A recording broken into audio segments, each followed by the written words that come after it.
Number 1 is out. The red light is now on.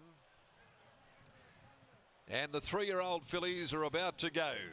2024 edition of the Champion Fillies. They're off and they're racing. And Ginger and Tonic along also with Cashel Palace first to go, but they'll be headed by Diamond Dancer. Ron's Final Flutter goes up there early from Nickel Play.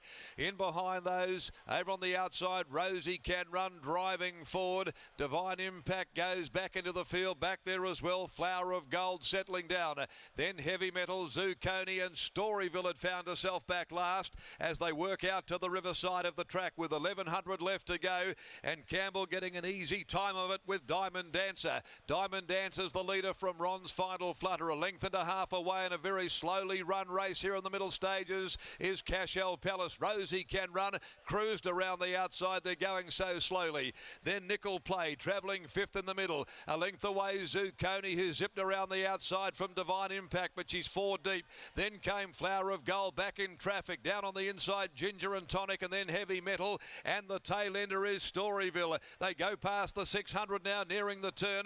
Over on the inside, Diamond Dancer about to quicken, leads the way for Cool Hand Luke. 3/4 Ron's Final Flutter being urged along, waiting for the run behind them. Cashel Palace straightens up, running third, followed by Nickel Play, and then Flower of Gold at the top of the home straight. Ron's Final Flutter comes out after Diamond Dancer. Cashel Palace around their heels. Pike's getting a run with Storyville from last. He's getting right up on the inside. He's zigging and zagging his way through. Ron's Final Flutter, the leader, not for long.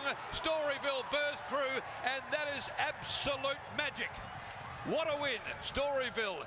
Pike does it again, beats Ron's Final Flutter, and then Flower of Gold third. Behind them, Nickel Play, Cashel Palace weakening on her run, then Divine Impact. Behind those, pulling up next of all, Heavy Metal, Rosie Can Run, Diamond Dancer faded. Further back in the field, Ginger and Tonic, and a long last, Zucconi. Breathtaking win by Storyville. Number 5, Storyville. The overshare filly with Willie aboard for Grant and Delana Williams, and they win it for the 7th time.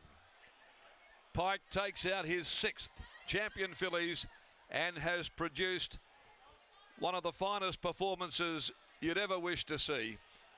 Last on the corner, and it was just a matter of staying with Pike and watching him weave his way through, weave his magic, and win another Champion Fillies by a length and 3/4. That had wow factor about it. 34.81 the last 600, 137.14. They dawdled, and it looked as though it was going to be impossible for those back in the field, but Pike produced a miracle inside run there, weaving his way through, zigging and zagging through the traffic, and to go home and win effortlessly to give him 3 for the day. The gaps came, he took the gaps, and you could see that Storyville, who was luckless last start in the Burgess Queen, with Pike driving through, and again has proven why he is the absolute number 1 rider in the state. For Alana Williams, MJ Ferguson, B Greenwood, Mrs. V Valentine, Ms. K Miles, A Miles, J McAuliffe, Madames Hill Franklin, Foyster Fisioli, Stan Quinlivan, P Morris, Mrs. D Williams, RV Wilson, and Mrs. W Richards. And it continues a fairy tale run in the Champion Fillies for Grant and Alana and Willie.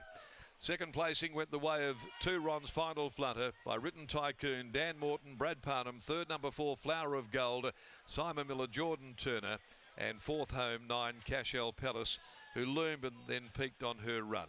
5-2-4-9, the interim details after the running of race number 6. The R.J. Peters Stakes, race 7 at 4:54 comes next. 1 Maricino, 5 Cosmic Crusader are the scratchings. As we head down to Lockie in the yard, joining Grant Williams once again. It's their 3rd, it's their 7th in this particular race, and it was an absolute performance where Pike was simply poetry in motion on Storyville, Lock.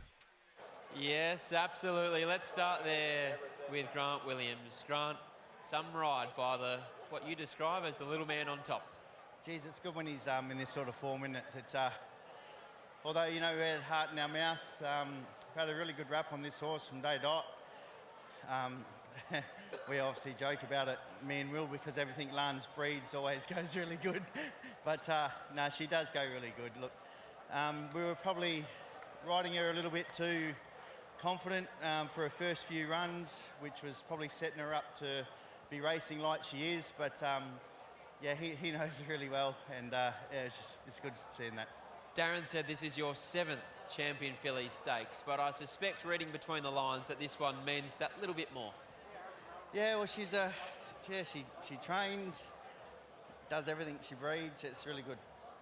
In the run, obviously she's had her tendencies to over-race and they only went slow out in front. Were you concerned in running? Yeah, obviously we were concerned, but yeah, look, there was always a problem with the speed on paper.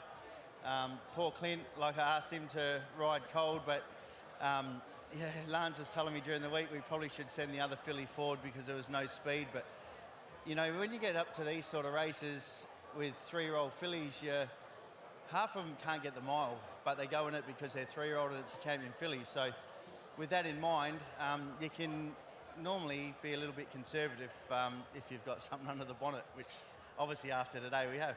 Could she back up into a Guineas next week, and beyond that, could she go to a Northerly? Look, you know, they're only 3 once. She's in really good nick, this horse. Yeah, you win the champion fillies. You probably, if she pulls up good, we've probably got to have a go at the Guineas. To be honest, yeah, I don't know. This blew me away. I like the sounds of it. Well done. Thanks. There's Grant Williams. Here's Willie Pike. Willie Pike joins us now. Pikey, obviously, Sean McGrady said in the previous race, 3-deep cover looks like the spot to be. And what that normally means is that all of a sudden the rest of the races, the speed comes off, and that's probably exactly what happened there. Yeah, that's right. Everyone's scrambling for that 3-wide line, and races probably aren't flowing as much as we'd hope.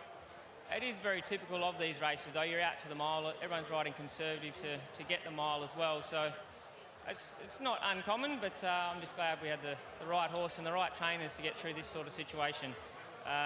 3 starts ago, if you said I was going to sit last and win a mile, I would say no way, but that's what these guys are capable of. Using the word conserve, she doesn't exactly conserve her energy pre-race. The earmuffs went on today for the entire time. Did they make a difference?